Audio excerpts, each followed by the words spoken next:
अभी खबर आई थी कि F-15 उड़ा दिया गया। उसका पायलट ईरान में है, कहीं छिपा हुआ है, जिस भी जगह छिपा हो उसको ढूंढने के लिए इनाम रखा है। लेकिन एक और बुरी खबर आ गई। F-16 नाम का एक और फाइटर जेट ईरान ने मार गिराया। इसी बीच आपको हमने दिखाया था F-15 के फाइटर जेट से गिरे हुए पायलट को ढूंढने के लिए दो ब्लैक हॉक हेलीकॉप्टर भेजे गए थे, दोनों को मार गिराया। यानी आप सोचिए पिछले 24 घंटे का जो जमा खर्च है वो ये है कि अब तक दो फाइटर जेट, दो हेलीकॉप्टर मार गिराए गए। पायलट ईरान में है, उसे ढूंढने की कवायद चल रही है। लेकिन इन सब के बीच खबर तो इजराइल के लिए बुरी आई। इजराइल पूरी दुनिया से जो छिपाना चाहता था कि लेबनान में कितने उसके सैनिक मारे जा रहे हैं, उसकी एक वीडियो लीक हो गई है। और ये वीडियो इजराइल के सैनिकों की तरफ से लीक की गई कि देख लो हम किस स्थिति में आकर लड़ रहे हैं। इसके अलावा भी कई और महत्वपूर्ण खबरें दिखाऊंगा, इजराइल पर हुए हमले भी। नमस्कार, मैं हूं प्राज्वल गौतम और आप देख रहे हैं टाइम्स एक्सप्रेस।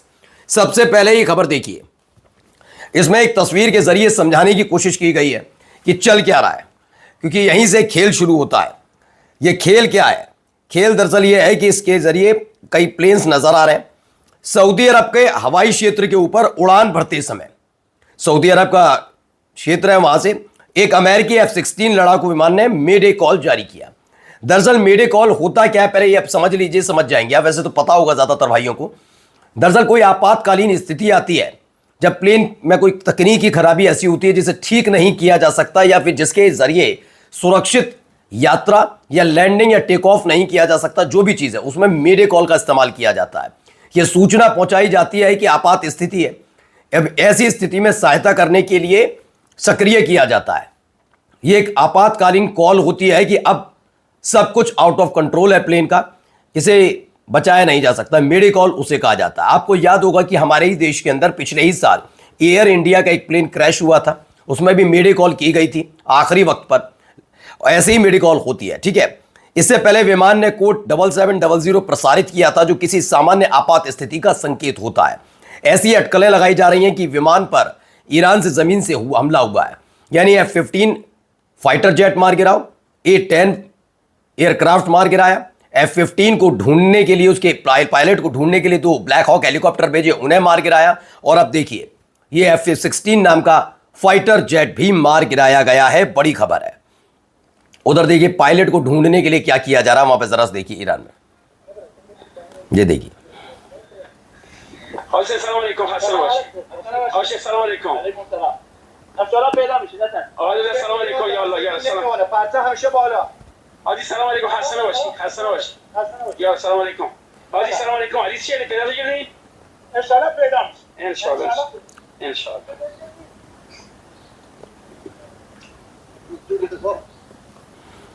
तो नगद राशि इनाम में देने के ऐलान के बाद ईरान में खुजिस्तान बख्तियारी कबीले के लोग ऐसे लापता अमेरिकी F-15 जेट पायलट को खोज रहे हैं। जो F-15 का पायलट था जिसे मार गिराया गया F-15 नाम के प्लेन को, उसमें से पैराशूट के जरिए कूदता हुआ नजर आया था पायलट। उसे अब ढूंढने के लिए बाकायदा कहा गया ईरान के लोगों से, आप बस उसे पकड़ कर लाइए जहां भी वो छिपा है, मोटी रकम देंगे, मोटी रकम। यह ऐलान हुआ उसके बाद ही ब्लैक हॉक हेलीकॉप्टर अमेरिका ने भेजे थे। अमेरिका उधर से कोशिश कर रहा है कि उनको पहले मिल जाए, लेकिन ईरान का एक एक कबीले के लोग, बाहर के लोग, कस्बे के तमाम लोग तैयार हो गए और उसे ढूंढा जा रहा है। अब इन सब के बीच देखिए हालत क्या है। फ्रांस के एक जर्नल है, क्या लताड़ा लगाइए, सुनिए।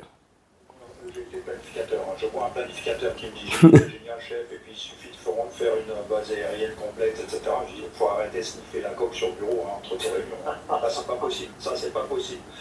C'est la... Si on ne fait pas de la coque à Bruxelles, non, justement.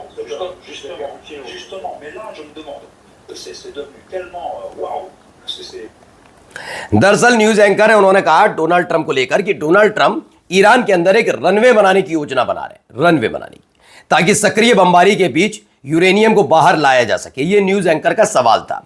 तब फ्रांस के जनरल ने कहा कि अमेरिकियों को बैठक के बीच कोकीन सूंघना बंद कर देना चाहिए।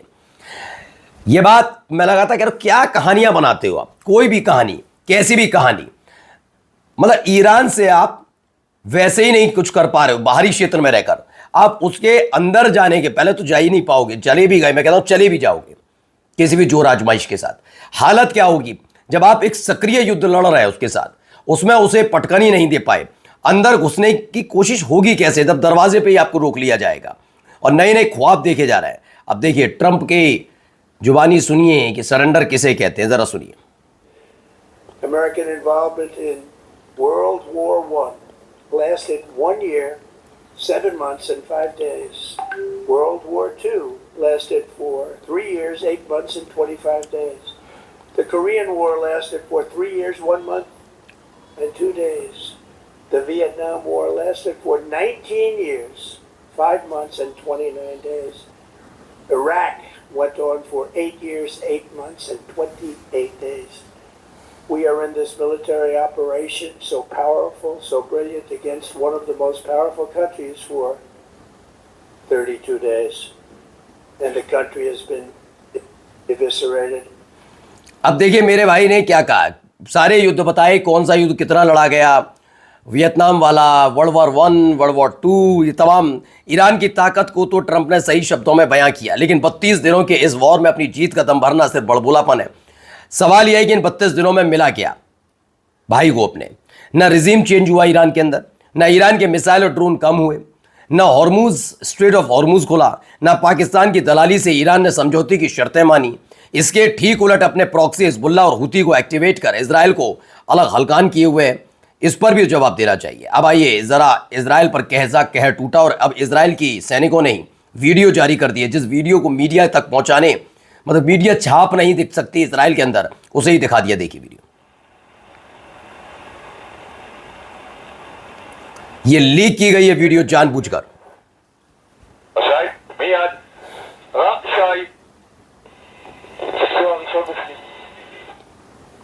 ये चेहरे खास तौर पर ब्लर किए गए हैं जिससे जानकारी ना पहुंचे कि कौन से सैनिक इसमें शामिल थे, वरना कार्रवाई भी हो सकती है इजराइल के अंदर।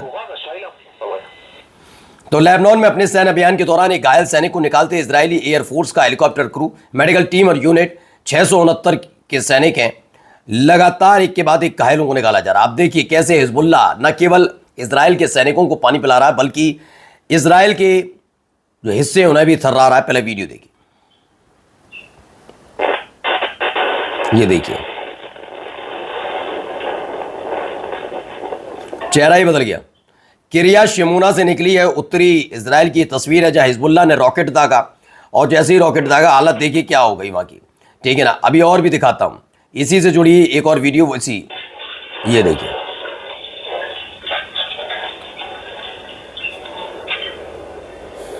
अलग अलग एंगल से सीसीटीवी फुटेज निकलकर सामने आई किरियात शमूना की।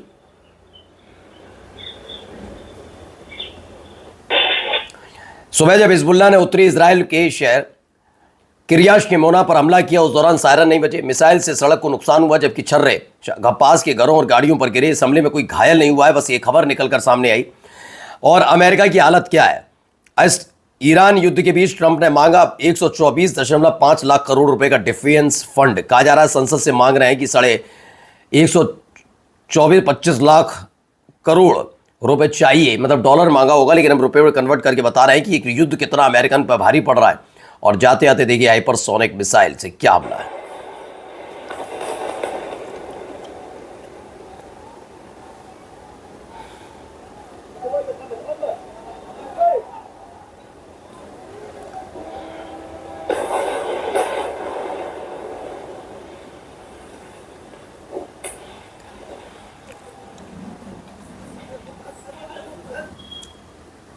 तो Iran attacks Israel with hypersonic missiles. Hypersonic missile से एक के बाद एक हमले किए गए और इस हमले के बाद के हालात आपके सामने। नमस्कार।